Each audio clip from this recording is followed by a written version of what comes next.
आज जो मैं आपसे बात करने वाली हूँ ना, वो कोई बड़ी बड़ी बातें नहीं है। बस मेरी अपनी जिंदगी से जुड़ी कुछ बातें हैं जो मैंने वक्त के साथ महसूस की, सीखी और अब दिल करता है आपसे शेयर करूं। कई बातें हैं जो हम औरतें महसूस तो करती हैं पर कह नहीं पाती।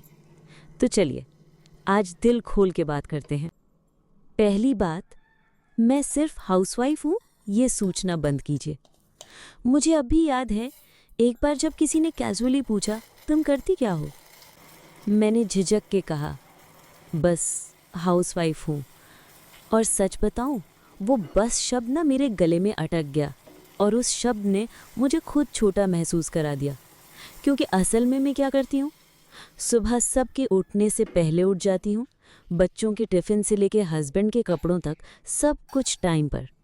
फिर घर की सफाई, राशन देखना, किचन मैनेज करना, फैमिली में किसी को दवा देनी हो तो वो, और फिर वही रूटीन, बिना छुट्टी के, बिना वेतन के और बिना किसी सराहना के। तो जब भी अब कोई पूछे क्या करती हो, तो मैं बड़े गर्व से कहती हूँ मैं एक हाउसवाइफ हूँ और पूरा घर मेरी मेहनत पर चलता है। क्योंकि घर चलाना कोई छोटा काम नहीं है, ये एक जिम्मेदारी है और आप सब उसे बहुत अच्छे से निभा रही हो। दूसरी बात, ना कहना सीखिए और खुद को इतना भी मत थकाइए। एक जमाना था जब कोई कुछ कहता था तो मैं तुरंत हाँ बोल देती थी। कभी माँ ने मदद मांगी, कभी ननद ने कुछ कहा, तो कभी बच्चों ने जिद की और मैंने सबके लिए सब कुछ किया, पर खुद के लिए कभी ना नहीं कहा। शायद इसलिए कई बार बीमार भी पड़ गई, पर फिर भी मुस्कुरा के कहती थी ठीक हूँ मैं।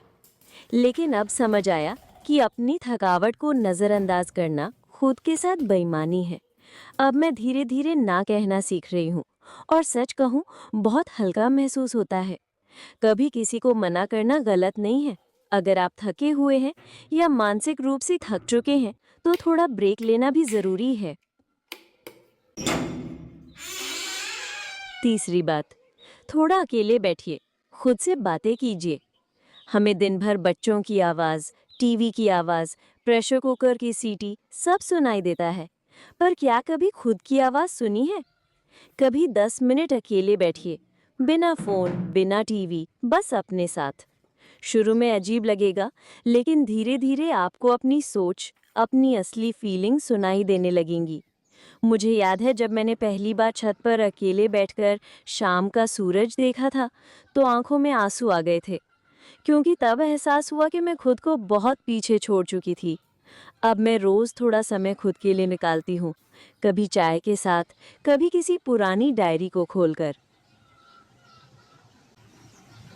चौथी बात, दूसरों से खुद की तुलना बंद कीजिए। आजकल सोशल मीडिया पर हर कोई इतना परफेक्ट दिखता है ना, जैसे सबकी जिंदगी फिल्म हो। पिक्चर परफेक्ट घर, हमेशा स्माइल करता परिवार, मॉडर्न किचन, क्लासी लुक्स। पर हम भूल जाते हैं कि ये सब एडिटेड रियलिटी है। सच तो यही है कि हर घर में उलझनें होती हैं, सबके झगड़े होते हैं, सबकी कमजोरियां होती हैं। तो प्लीज़, जब आप इंस्टाग्राम पर किसी की चमकती हुई लाइफ देखें तो खुद को छोटा मत समझिए। आप जैसे हैं, जो भी कर रहे हैं, वो भी बहुत कुछ है। पांचवी बात, हर किसी को खुश करना ज़रूरी नहीं होता। जब आप थोड़े छोटे होते हैं, या यूं कहूँ कि जब आप यंग होते हैं, तो बहुत सारी बातें आपको अंदर से परेशान करती हैं। बच्चों ने क्या कहा, सासू माँ ने आपके बात का जवाब नहीं दिया, हस्बैंड ने आपकी बात को हल्के में लिया, और फिर दिल करता है कि मैं सबको खुश रखूं, कोई नाराज़ ना हो, सबको अच्छा लगे मुझसे।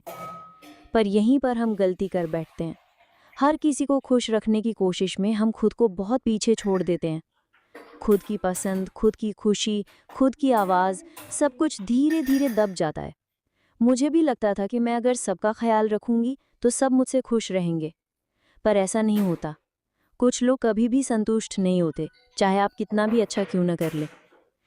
इसलिए मैंने धीरे धीरे ये सीखा है कि मैं खुद को खुश रखूं, क्योंकि अगर मैं खुद अंदर से खुश हूं तो मैं बाकी चीज़ों को भी अच्छे से संभाल सकती हूँ।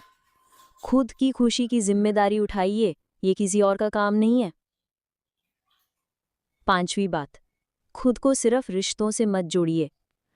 मुझे अक्सर ऐसा लगता था कि मेरी पहचान सिर्फ माँ या बीवी बनकर रह गई है, पर फिर धीरे धीरे एहसास हुआ कि मैं भी एक इंसान हूँ। मेरी भी एक पहचान है जो इन सारे रिश्तों से अलग है। अगर आज कोई मुझसे पूछे तुम कौन हो, तो मैं कहूँगी मैं वो हूँ जो हर दिन थोड़ा थोड़ा खुद को ढूंढ रही है। आप भी ऐसा ही करिए। अपनी पुरानी पसंद, अपना पुराना सपना जो भी है, फिर से जोड़िए खुद से। कभी सोचिए, अगर ये सारे रिश्ते हट जाएं, तो आप कौन हैं? आपका जवाब वही आपकी असली पहचान है। 7वीं बात, सब कुछ एक साथ परफेक्ट नहीं हो सकता। मुझे भी पहले लगता था कि अगर मैं काम कर रही हूँ तो घर भी बिल्कुल परफेक्ट होना चाहिए। अगर घर संभाल रही हूँ तो लोग मुझे जज ना करें कि क्या ही कर रही है दिन भर। पर फिर समझ आया कि सब कुछ एक साथ परफेक्ट नहीं हो सकता। हर दिन सब कुछ प्लान के मुताबिक नहीं होगा। कभी रोटी जल जाएगी, कभी मूड खराब रहेगा, कभी कुछ करना चाहोगे पर हो नहीं पाएगा। और ये नॉर्मल है। जिंदगी कोई इंस्टाग्राम की स्टोरी नहीं है जिसमें हर फ्रेम सजा संवरा हो। कभी कभी थोड़ी गड़बड़ी हमें असली इंसान बनाती है।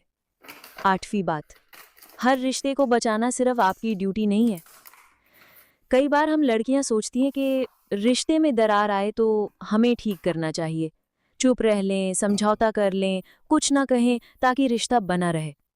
पर रिश्ते दो लोगों से बनते हैं और उसे निभाने की जिम्मेदारी भी दोनों की होती है।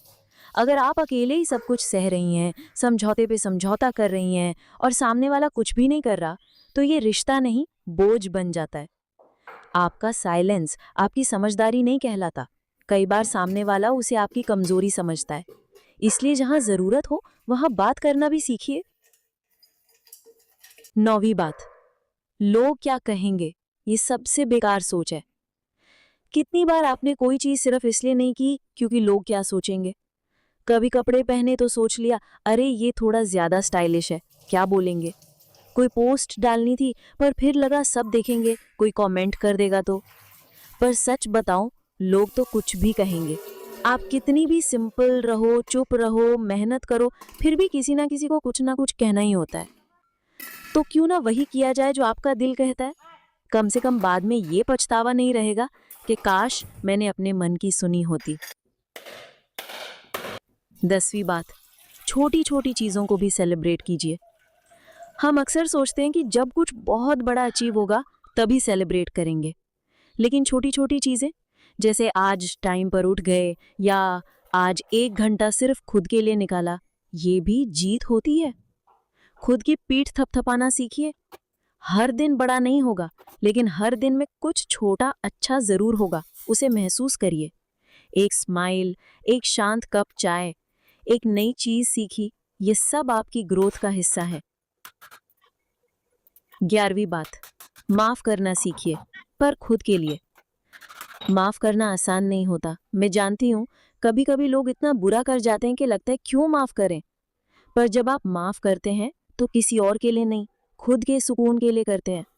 आपके मन में जो भारीपन है, जो गुस्सा, वो धीरे धीरे खत्म होता है। माफ करना ये नहीं कि आप गलत को सही मान रहे हो, ये सिर्फ इतना है कि अब आप उस दर्द को अपने साथ नहीं ढोना चाहते। और आखिरी बात, खुश रहना सीखिए बिना किसी उम्मीद के।